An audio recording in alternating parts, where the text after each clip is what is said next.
Let's just pray. See where the Lord leads us. All right. Dear Heavenly Father, we just thank you for this evening of peace with my children being fast asleep. Thank you that my father is able to be here with me this weekend. Lord, we do both feel like you're calling us to share our story with the world. We don't know what doors may open, what opportunities may come of this, Lord, but we would like to be obedient and hear what it is that you want us to say to your people. My prayer is that it just flows, and that we stay on course with whatever topic comes to mind, Lord. I feel like people want real, they don't want fake. And that's what we're here to give them, God, raw and uncensored. So you lead us. You speak to us. You have your way. Amen. Thank you, Lord, for this platform. I thank you, Lord, for this ministry. I thank you, Lord, for this opportunity, Lord, to hopefully, Lord, impact lives in a way, Heavenly Father, that they've never been impacted before. With some insight, some rare insight, Lord, into the father-daughter dynamic relationship, Lord, that has come a long way through the grace of God, Lord. I can see your handprints all over this relationship, all over my life, all over her life as well, Lord. And I thank you, Lord, for bringing us to this point. And I look forward, Heavenly Father, to what you have for us going forward. In Jesus' name I pray. Amen. Amen. So, on today's episode, I would like to just express, our raw emotion. We gave an introduction, Dad, of basically, I guess we fast forwarded, now we're rewinding back to how it all started, how it all began. People know you're out. People are excited that you're out. Some a little too excited. I say we began in my childhood. That's where I would like to begin. Okay, well, sure. What aspect of your childhood would you like to dive into for the viewers who are I would tuned say in? The emotions that I felt with you being gone. That's what I would really like to talk about. There are probably a lot of broken family dynamics, father-daughter relationships, father-son relationships that do need repairing, and I hope that by us sharing, eventually maybe those relationships can be repaired. With us, it wasn't always like this. There was a period throughout my childhood and even into my young adulthood where I did resent you.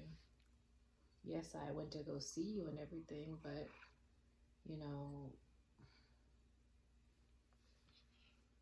there were still a lot of things that I dealt with because you were not there, and I blamed you for those things. And so I would like to talk about some of that stuff. So, for instance, I remember there was a time that you called, and I say I was between 4 and 5 years old. And I remember I was on the phone with you, and I said, "You're not my daddy." And I remember you said, "I am your daddy." And you were getting so upset on the other line. And I kept saying, "No, you're not my daddy." I felt like in my little kid way, I was trying to hurt you because of how you left me, how you abandoned me.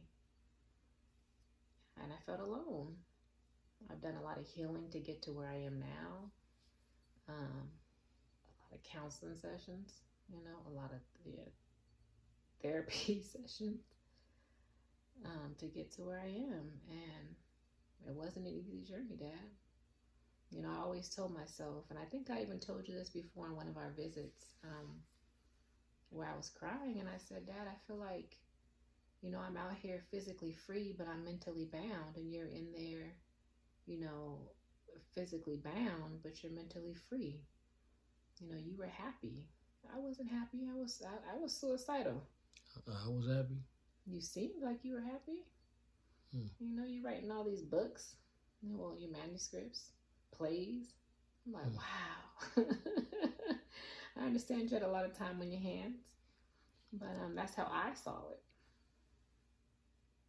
Right. Well, I may have a lot of time on my hands to do some creative writing and to pass the time, but definitely wasn't happy. And what I wrote about were not happy stories, happy memories, happy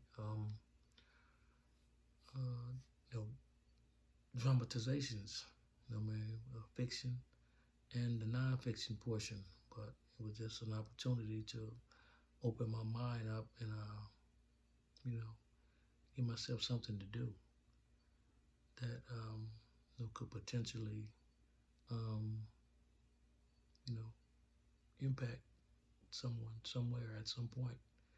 So I definitely wasn't happy about anything that I was doing. It was just a point of doing and not doing my time and not allowing my time to do me.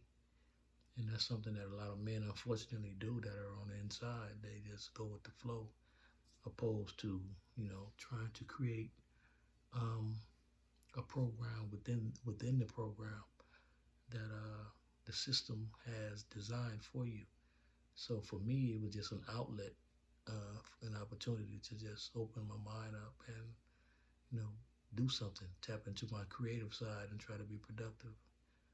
And if it benefited you down the line financially, you know that was just icing on the cake for my efforts. I guess I didn't realize with us, sharing our story that a lot of emotions, would come up. Um, the first time that we began recording, I felt really angry. I remember, you leaving that day after we recorded, and I literally just sat here on the couch. And I'm like, well, what am